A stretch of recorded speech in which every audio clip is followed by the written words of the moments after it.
بسم الله الرحمن الرحيم. نحمده ونصلي على رسوله الكريم، أما بعد. قال الله تعالى بعد أعوذ بالله من الشيطان الرجيم. بسم الله الرحمن الرحيم. وعلمك ما لم تكن تعلم وكان فضل الله عليك عظيما. وقال النبي صلى الله عليه وسلم: كن عالما أو متعلما أو محبا أو مستمعا ولا تكن الخامس فتهلك، أو كما قال صلی اللہ علیہ وسلم. آج کے اس اجلاس کے صدر محترم، علاقے کی ممتاز علمی اور روحانی شخصیت حضرت مولانا اظہار الحق صاحب دامت برکاتہم، اسٹیج پر رونق افروز معزز علماء کرام، مدرسہ اسلامیہ مرقات العلوم کے اساتذہ اور آپ تمام عزیز بھائیوں، پردہ نشین ماں اور بہنوں اور عزیز طالب علموں، آپ سب یہاں اجلاس دستار بندی کی عنوان سے جمع ہوئے ہیں، اور ابھی ماشاءاللہ کئی بچوں کے سر پر تکمیل حفظ قرآن پاک کے اعزاز میں دستار باندھی گئی ہے. دعا ہے کہ اللہ تعالی ان سب بچوں کو قبول فرمائے اور ان کو روشن مستقبل عطا فرمائے. میں مہاراشٹر سے آیا ہوں، اور ابھی جب میں یہاں پہنچا آپ کی اس بستی میں تو لگ بھگ 10 بج رہے تھے، اور اس وقت یہاں قاری صاحب قرآن مجید کی تلاوت کر رہے تھے، گویا کہ جلسے کا آغاز ہو رہا تھا. ہمارے یہاں مہاراشٹر میں ٹھیک 10 بجے جلسہ مکمل ہو جاتا ہے. ماشاءاللہ یہ آپ لوگوں کی کرامت ہے کہ ہمارے ہاں جس وقت جلسہ مکمل ہوتا ہے آپ لوگوں کے ہاں اس وقت آغاز ہوتا ہے، اور رات بھر کا جلسہ ماشاءاللہ آپ ہی لوگوں کا حصہ ہے. اور عام طریقے پر ایسے وقت میں ہم لوگوں کی تقریر کا موقع آتا ہے کہ نہ کہنے والے کو بشاشت باقی رہے اور نہ سننے والوں کو بشاشت باقی رہے. سننے والے بھی سوچیں، دل میں دعا کریں کہ اللہ تعالی مولانا کو نیک ہدایت عطا فرما کہ جلدی سے اپنا بیان ختم کر دیں. میرے خیال میں بنیادی طریقے پر ہمارے جلسوں کا یہ پیغام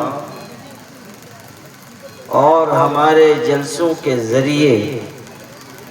دیا جانے والا سبق ایک دو اچھی مفید تقریروں کے ذریعے مکمل ہو جانا چاہیے. یاد رکھیے، جلسے دین پھیلانے کے لیے ہیں، اور جلسوں کے ذریعے اللہ تعالیٰ کے دین کی باتیں دوسروں تک پہنچانا مقصود ہے. اس لیے کوشش ہونی چاہیے کہ ہم دین کی باتیں دین کے دائرے میں رہ کر لوگوں تک پہنچا دیں. یہ بات بھی قابل اصلاح ہے کہ ہمارے جن مدارس میں بچیاں بھی تعلیم پا رہی ہیں، اب عام طریقے پر ان کو انعام دینے کے لیے، سند دینے کے لیے یا پروگرام پیش کرنے کے لیے اسٹیج پر بلا لیا جاتا ہے، اور علماء کرام کی موجودگی میں یہ عمل ہوتا ہے. اس پر ہمیں نکیر کرنی چاہیے. جو چیز شریعت میں منع ہے ہمیں اس کا خود پورا اہتمام رکھنا چاہیے۔ صورتحال ہوتے ہوتے یہاں تک پہنچ رہی ہے کہ آپ کے اسی بہار میں ایک جگہ ختم بخاری شریف کے اجلاس میں حاضر ہوا، لڑکیوں کا بڑا ادارہ، اور وہاں ختم بخاری شریف کی تقریب اور تکمیل بخاری شریف کا موقع، تو وہاں کے منتظمین نے اسٹیج پر ہی بچیوں کو، فارغ ہونے والی طالبات کو بلا کے بٹھا دیا، اور وہاں بیٹھ کر وہ آخری حدیث شریف سب کے سامنے پڑھ رہی ہیں۔ یہ سب ہمارے جلسوں کی وہ روایت ہے جو شرعاً غلط ہے، اور اس پر ہمارے حضرات علماء کرام کو نکیر کرنی چاہیے، اور ہمیں اس سلسلے کو روکنا چاہیے تاکہ وقت رہتے یہ چیز ختم ہو جائے، ورنہ جب چیزیں بڑھتی ہیں اور پھیلتی ہیں تو بہت ساری غلط اور غیر شرعی باتیں پنپنے لگ جاتی ہیں۔ اللہ کے دین کے نام پر، شریعت کے نام پر، کتاب و سنت کے نام پر، دستار بندی کے اجلاس کے نام پر، یا اور اس طرح کے جلسوں کے نام پر کوئی ایسا عمل نہیں کیا جا سکتا جس سے اللہ نے روکا ہے۔ یہ ہمارے آقا حضرت محمد مصطفیٰ صلی اللہ علیہ وسلم نے روکا ہے۔ ماشاءاللہ آپ کے علاقے کے اس ادارے میں بچیاں بھی پڑھ رہی ہیں اور بچے بھی تعلیم پا رہے ہیں۔ آپ نے دیکھا کہ بہت سی بچیوں نے ماشاءاللہ یہاں دینیات کے نصاب کی تکمیل کی ہے، اور یہ سب بچے جو بیٹھے ہیں جن کے سر پہ دستار باندھی گئی ہے یہ قرآن مجید کے حافظ ہوئے ہیں۔ مدرسے اپنے فارغین سے اور اپنے یہاں تعلیم پانے والوں اور تعلیم پانے والیوں کے ذریعے پہچانے جاتے ہیں۔ جس طرح درخت اپنے پھل سے پہچانا جاتا ہے، مدرسے اپنے فارغین و فضلاء کے ذریعے پہچانے جاتے ہیں۔ اللہ کا کرم ہے کہ یہ ادارہ پھل دے رہا ہے، یہ ادارہ نونہالان ملت کی تربیت کر رہا ہے، اور صرف بچوں کو نہیں بچیوں کو بھی دین کے علم سے آراستہ کر رہا ہے، جس کی آج پہلے سے کہیں زیادہ ضرورت ہے، اس لیے کہ ہماری بچیاں، ہماری بیٹیاں، ہماری بہنیں وہ غلط راہوں پر چلی جا رہی ہیں، اور نہ صرف یہ کہ غلط راہوں پہ جا رہی ہیں بلکہ ان کے پیچھے منظم منصوبہ بندی کے ساتھ محنت کی جا رہی ہے۔ آپ تو اس علاقے میں رہ رہے ہیں، شاید آپ کو اس کی سنگینی کا پورا احساس نہ ہو۔ ہم لوگوں کو اللہ نے موقع دیا ہے ملک کے الگ الگ حصوں میں جانے کا، زمینی سطح پر کاموں کو انجام دینے کا، معاشرے کو قریب سے دیکھنے کا، اور معاشرے میں پنپنے والی خرابیوں کا جائزہ لینے کا۔ ہمیں یہ اندازہ ہے کہ بہت تیز رفتاری کے ساتھ ہمارے معاشرے میں ارتداد کی لہر پھیل رہی ہے، بچیاں بے قابو ہوئی جا رہی ہیں، اور بے حیائی کے راستے سے دین سے محرومی کا منظر نگاہ کے سامنے ہے، اور یہ کوئی اکا دکا واقعات نہیں ہیں، سینکڑوں بلکہ ہزاروں کی تعداد میں ہماری بچیاں جا چکی ہیں، اور ان جانے والی لڑکیوں کے ساتھ جو برا حشر ہو رہا ہے اس کے واقعات بھی اب سوشل میڈیا کے ذریعے، اخبارات کے ذریعے سامنے آتے رہتے ہیں۔ یاد رکھیے،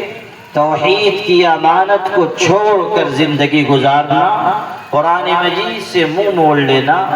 اپنے دین اور مذہب سے غداری کرنا انسان کے لیے اس سے بڑھ کر محرومی کی اور کوئی بات نہیں ہو سکتی۔ اور آج ہمارے سماج اور معاشرے میں جو اخلاقی قدریں گرتی چلی جا رہی ہیں اور سرپرستوں اور ماں باپ کی جو غفلت ہے، اس کا نتیجہ یہ نکل رہا ہے کہ ہماری بچیاں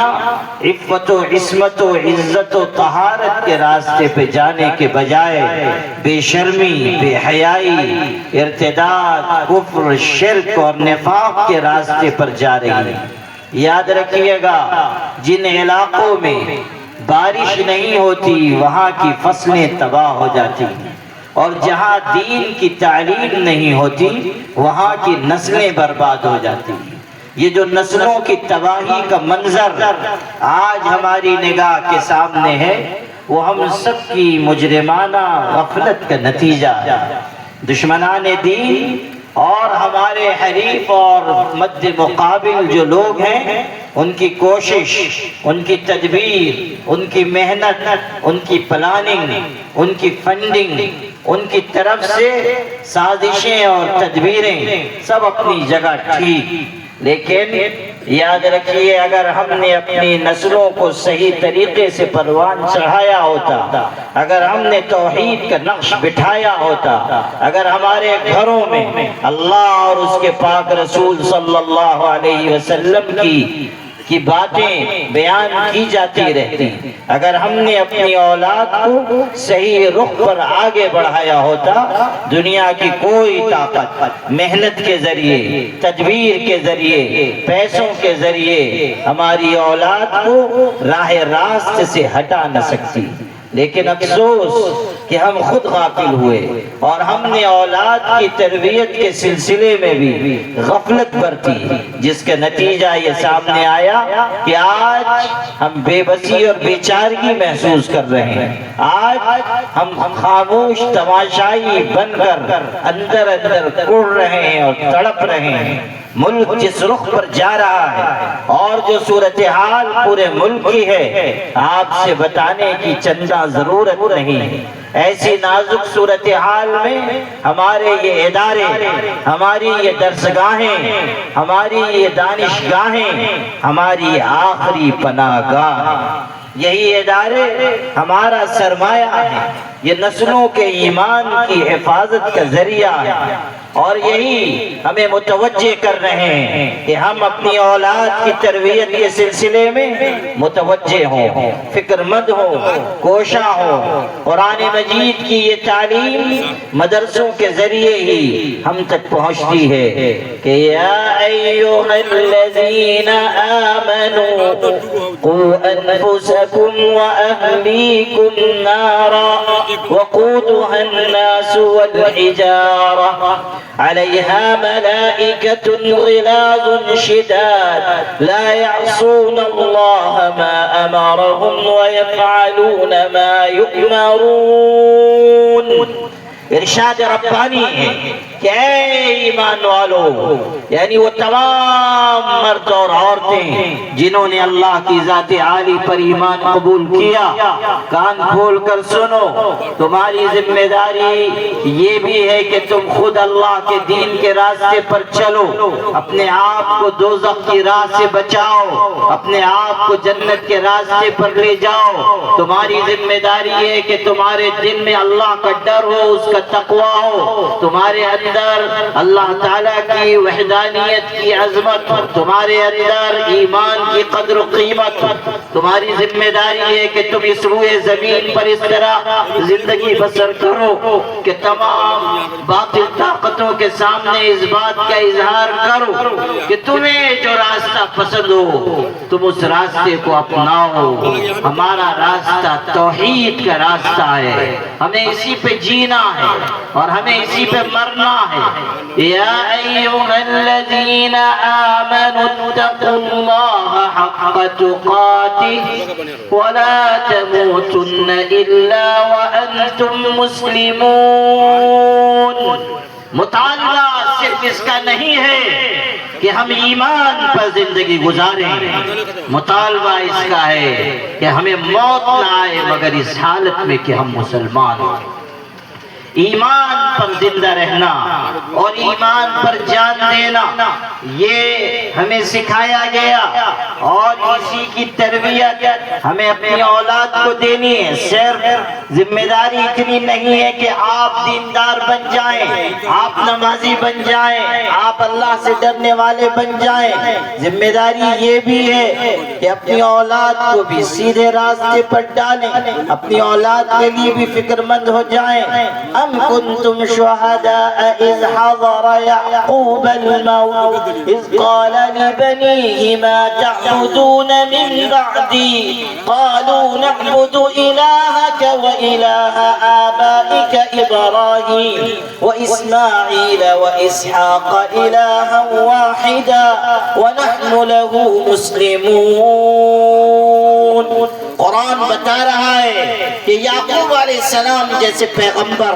دنیا سے تشریف لے جا رہے ہیں، آخری وقت ہے، سانسیں اکھڑنے والی ہیں، اس وقت ان کی آل و اولاد، ان کے خاندان کے لوگ ان کی چارپائی کے ارد گرد موجود ہیں۔ آخری وقت میں یعقوب علیہ السلام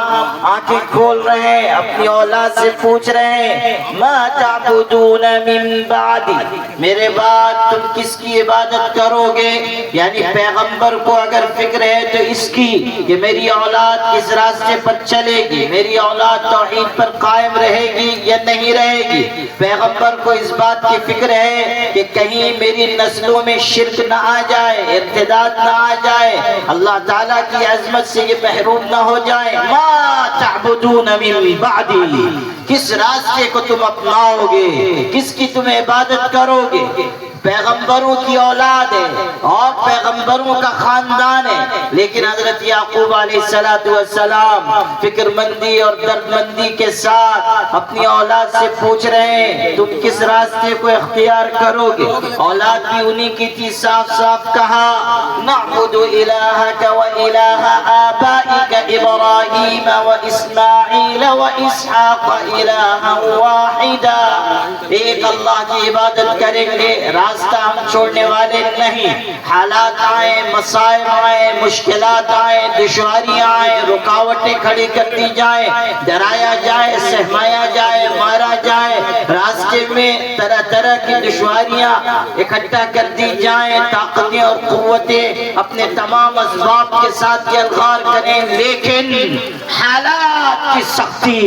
نہ ہمارے ایمان کو ہم سے چھین سکتی ہے، ہماری زبان کے بول نہ بدل سکتی ہے۔ اسی لیے قرآن پاک میں یہ واقعہ اتارا گیا تاکہ سارے لوگ اچھی طرح اس حقیقت کو سمجھ لیں کہ ماں باپ کی بنیادی ذمہ داری ان کی اولاد کے تئیں یہ ہے کہ وہ ان کو ایمان پر، اسلام پر، قرآن پر قائم رکھیں، اللہ کے دین پر قائم رکھیں۔ قالوا نعبد الہک و الہ آبائک، یہ الفاظ بتا رہے ہیں کہ ماں باپ کی تربیت جیسی ہوگی اولاد بھی اسی راستے پر چلے گی، ماں باپ جو سکھائیں گے اولاد اسی کو اختیار کرے گی۔ آج ہم خود غفلت میں، معصیت میں، ظلمت میں پڑ رہے ہیں، غلط راہوں پہ جا رہے ہیں، حق کی ادائیگی میں کوتاہی برت رہے ہیں، ظلم اور زیادتی کو اپنا رہے ہیں، جس کا نتیجہ یہ نکل رہا ہے کہ ہماری اولاد باغی ہو رہی ہے، سرکش ہو رہی ہے، غلط راہوں پہ جا رہی ہے، اللہ تعالیٰ کے احکامات سے منہ موڑ رہی ہے، اور ارتداد کا یہ اندوہناک منظر ہماری نگاہ کے سامنے آ رہا ہے، جو آج اس پوری ملت اسلامیہ کے لیے ایک سوالیہ نشان بنا ہوا ہے۔ میرے بھائیوں، یہ جو بچیوں کی تعلیم کے ادارے ہیں انہیں غنیمت جانیے کہ یہاں پڑھنے والی بچیاں ایمان سیکھتی ہیں، امانت سیکھتی ہیں، سچائی سیکھتی ہیں، شرک سے اپنے آپ کو بچانا سیکھتی ہیں، اللہ تعالیٰ کے آگے جھک جانا سیکھتی ہیں۔ انہی مدارس کے ذریعے ان کے دلوں میں اللہ تعالیٰ کے علم کا نور آتا ہے، اسی کے ذریعے انہیں جینے کا شعور آتا ہے۔ یہی مدارس ہیں جو یہ آواز بلند کرتے ہیں کہ لا ایمان لمن لا امانت لہ ولا دین لمن لا عہد لہ، اس کا ایمان معتبر نہیں جس کے اندر امانت نہیں، اور اس کا دین معتبر نہیں جس کے اندر وعدے اور عہد کی پاسداری نہیں۔ بہترین تعلیم اگر کائنات میں کہیں دی جا رہی ہے وہ مدارس ہیں، ہمارے مکاتب ہیں، ہماری درسگاہیں ہیں، اور یہی وجہ ہے کہ ہمارے مقابل جو طاقتیں ہیں وہ مدارس کو نشانہ بنا رہی ہیں، اس لیے کہ ان کو معلوم ہے کہ ملت کو جہاں سے پانی مل رہا ہے، جہاں سے کھاد مل رہی ہے، جہاں سے توانائی مل رہی ہے، جہاں سے قوت مل رہی ہے، جہاں سے طاقت فراہم ہو رہی ہے، جہاں سے صحیح عقیدے بتائے جا رہے ہیں، جہاں سے غلط کو غلط کہنے کا حوصلہ بخشا جا رہا ہے، جہاں سیاہ کو سیاہ اور سفید کو سفید کہنا سکھایا جا رہا ہے، جہاں شرک کے خلاف سب سے طاقتور آواز بلند کی جا رہی ہے، وہ مدارس ہے۔ اس لیے مدارس پر ترچھی نظر ہے، اس لیے مدارس کو بند کرنے کی تدبیریں، کبھی لالچ کے ذریعے مدارس کو ورغلایا گیا اور کبھی خوف کے ذریعے مدارس پر شکنجہ کسا گیا، لیکن اللہ کا کرم ہے کہ مدرسے کے لوگ ہر خوف اور لالچ سے بے پرواہ ہو کر اللہ کے دین کی خدمت کے راستے پر آگے بڑھ رہے ہیں، اور اس ملت اسلامیہ کو مدارس اسلامیہ کے ذریعے ہمت، حوصلہ، جذبہ فراہم ہو رہا ہے۔ یہیں سے علماء تیار ہو رہے ہیں جو داخلی اور خارجی فتنوں کے خلاف سد سکندری بن رہے ہیں۔ آج صرف مسئلہ یہ نہیں ہے کہ فرقہ پرست طاقتیں ہم پر یلغار کر رہی ہیں، ہماری صفوں میں فتنے پیدا ہو رہے ہیں، کوئی مہدی بن کر سامنے آ رہا ہے، کوئی قادیانیت کا چولا اوڑھ کر سامنے آ رہا ہے، کوئی شکیلیت کے بھیس میں آ رہا ہے۔ آپ کی اسی بہار کے سرزمین سے شکیل ابن حنیف نام کا آدمی اٹھا اور اس نے مہدی کا بھی دعویٰ کیا اور مسیح کا بھی دعویٰ کیا کہ میں مسیح علیہ السلام بھی ہوں، یعنی عیسیٰ، اور حضرت مہدی بھی ہوں، اور پھر لوگوں کو ورغلانے لگا اور دھوکہ دینے لگا، اور ہزاروں لوگ اس کے فتنے میں مبتلا ہو گئے، اور مہاراشٹر ہی میں ایک علاقے میں زیر زمین اس نے اپنا مرکز بنایا، اور آج اس کے چیلے، اس کے چپاٹے، اس کے مرید، اس کے چاہنے والے اور اس کی گمراہی کے جال میں پھنسنے والے بھولے بھالے مسلمانوں کو گمراہ کر رہے ہیں، عقیدے پہ ڈاکہ ڈال رہے ہیں، رہزنی کر رہے ہیں، لوگوں کے دلوں سے ایمان اور توحید کی امانت نکال رہے ہیں، ان کو ایسے راہ پر لے جا رہے ہیں جس کا انجام دوزخ کا گڑھا ہے۔ عقیدے کی خرابی انسان کو برباد کر دیتی ہے، عمل کی خرابی کے بارے میں تو یہ ہے کہ اللہ اگر چاہے گا معاف فرما دے گا۔ ان اللہ لا یغفر ان یشرک بہ ویغفر ما دون ذلک لمن یشاء۔ شرک معاف نہیں ہے، عقیدے کی خرابی معاف نہیں ہے، باقی اور گناہ اگر اللہ چاہے گا معاف فرما دے گا۔ اللہ غفور الرحیم ہے، بخشنے والا ہے، معاف کرنے والا ہے۔ خود اس نے اعلان کیا قل یا عبادی الذین اسرفوا علی انفسهم لا تقنطوا من رحمت اللہ ان اللہ یغفر الذنوب جميعا انہ هو الغفور الرحیم۔ اعلان ہے کہ اے ہمارے محبوب، اے ہمارے پیغمبر، دنیا میں اعلان کر دیجئے کہ اے میرے گنہگار بندو، اللہ کی رحمت سے مایوس نہ ہو جانا، اللہ سارے گناہوں کو بخش دے گا،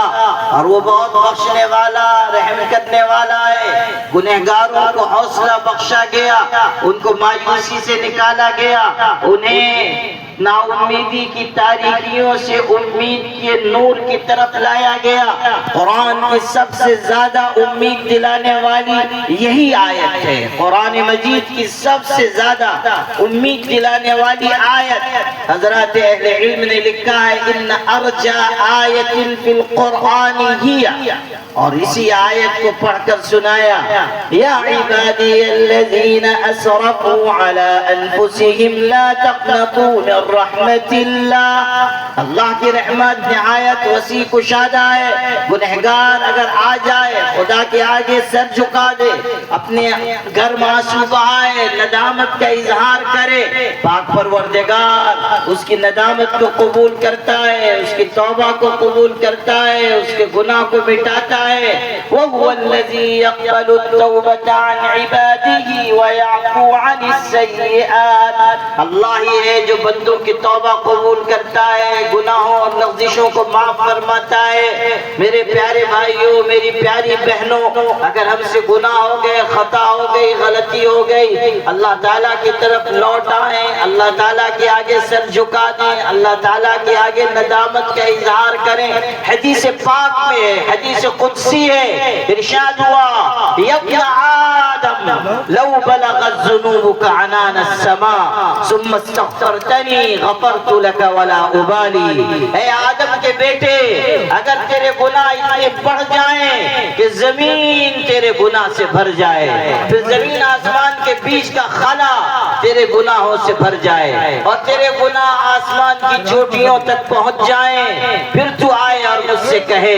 کہ مجھ کو معاف کر دے میرے مولا، میں تجھ کو معاف کر دوں گا، اور مجھ سے کوئی پوچھ نہیں سکتا کہ تو نے کیوں معاف کیا ہے۔ یہ اللہ کی شان رحمت ہے۔ تو ارشاد ہوا کہ اور گناہوں کو تو اللہ معاف کر دے گا، مگر شرک معاف نہیں ہے۔ عقیدہ اگر خراب ہوا، نجات کے راستے بند ہو جائیں گے۔ آپ غور کیجئے کہ آج جو فتنے ہمارے سماج اور معاشرے میں پھیل رہے ہیں، پنپ رہے ہیں، ان فتنوں کا مقابلہ کون کرتا ہے؟ شکیلیت کے خلاف، قادیانیت کے خلاف، جھوٹی مہدویت کے خلاف، گوہر شاہیت کے خلاف، تجدد کے خلاف، آزاد خیالی کے خلاف، مغربیت کے خلاف، الحاد اور دہریت کے خلاف کون آواز بلند کرتا ہے؟ یہی علماء، یہی مدرسے کے تیار کیے ہوئے لوگ، یہی ہیں جو مسجد کے محراب و منبر سے بیان کرتے ہیں کہ اپنے آپ کو فتنوں سے بچاؤ، اپنے آپ کو گمراہ لوگوں سے بچاؤ، اپنے آپ کو قادیانیت اور شکیلیت سے بچاؤ۔ یہی ہے جو دودھ کا دودھ اور پانی کا پانی کرتے ہیں، یہی ہیں جو فتنوں کی تشخیص اور شناخت کرتے ہیں۔ میرے بھائی، اگر ہم فتنوں سے بچنا چاہتے ہیں تو ضروری ہے